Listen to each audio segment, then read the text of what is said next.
You might have noticed sometimes that it's really difficult to say no to certain people, even if you really don't want to do the favor that they are requesting for. Now, there is a science behind why it happens. One of the reasons might be that the person asking you the favor is really persuasive naturally, or maybe he knows the way to persuade you. Persuasion is a technique to make people say yes to your request or idea and make them do what you really want them to do.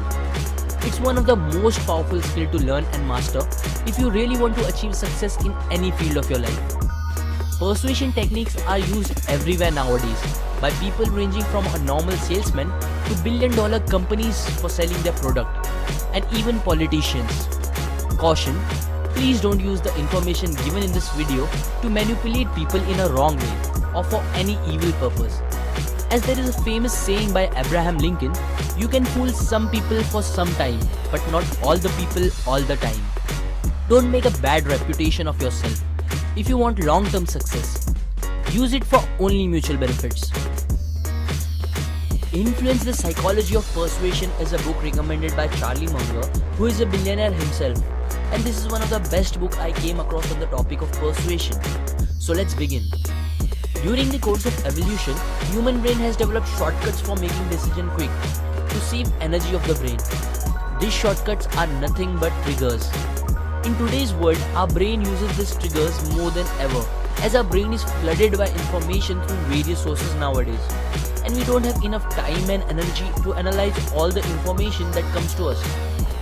We usually make decisions on the basis of these triggers and not real facts as we think we do. And it all happens at subconscious level of the brain, so we are not aware of it.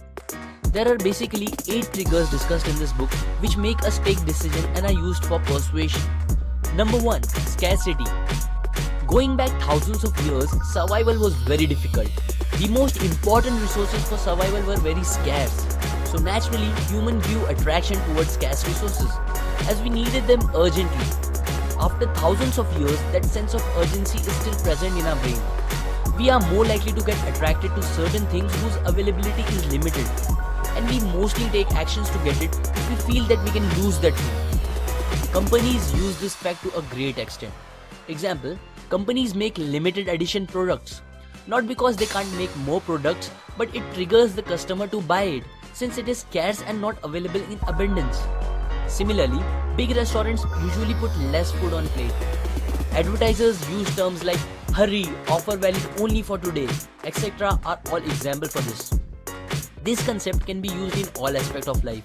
Considering love life, dating gurus give important advice to people that they should not be always available for their crush, mainly during the initial period to build attraction and avoid the curse of getting friend-zoned. Number 2. Reciprocity. It's a really powerful mechanism of brain. Humans have a deep internal need to settle things with each other to make things fair. So if you do a favor to someone, then they will return it with a favor. But if you do something bad, you can get much worse in return. Example, if you get a gift by someone on your birthday, then you are more likely to give that person a gift on their birthday. Now giving a business example. There is a multi-million-dollar organization, Hare Krishna, which makes a lot of money through donations.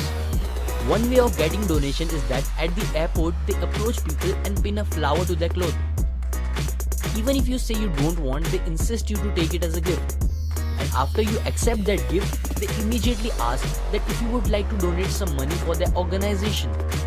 Now it becomes really hard for the person to say no, as we have that urge to settle things with each other, and mostly people donate due to this fact. Number 3. Concession. Example for concession from the book explains it clearly. Once when the author was at airport, a boy came to him and asked him to buy a ticket for an event. But as the author was not interested, so he refused. After the denial, that boy asked him to buy a chocolate instead, which costed just $1. The author took that chocolate without any hesitation. But after the boy left, he realized something strange. As why did he bought that chocolate when he not really liked chocolate that much in the first place? This concludes the concept of concession. That is, when someone asks you for a large request, and after you deny, counters it with a smaller request, we are more likely to accept that smaller request. Number 4. Commitment and consistency. People also have a desire to appear consistent in their behavior, and they also appreciate consistency in others. If you make someone commit to something small initially, then you will be more likely to make them commit to bigger actions later on. Using these facts, persuasion is possible. Example, an experiment where a group of people were given a cancer awareness button and requested them to wear it for a week. It was a harmless request, so most of them agreed.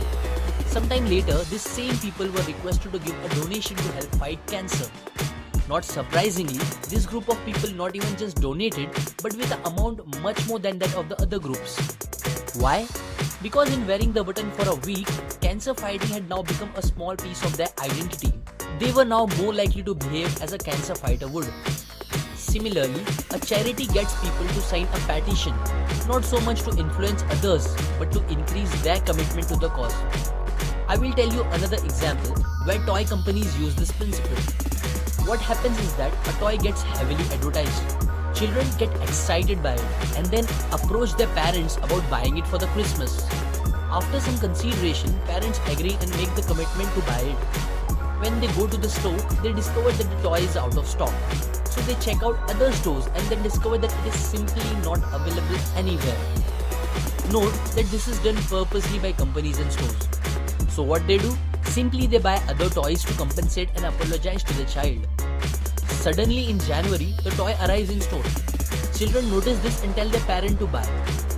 That is the time when consistency kicks in and parents go to buy that toy. The toy stores now not only sold that toy but other toys as well, using your commitment and consistency. These were just 4 triggers. For the next 4, watch the part 2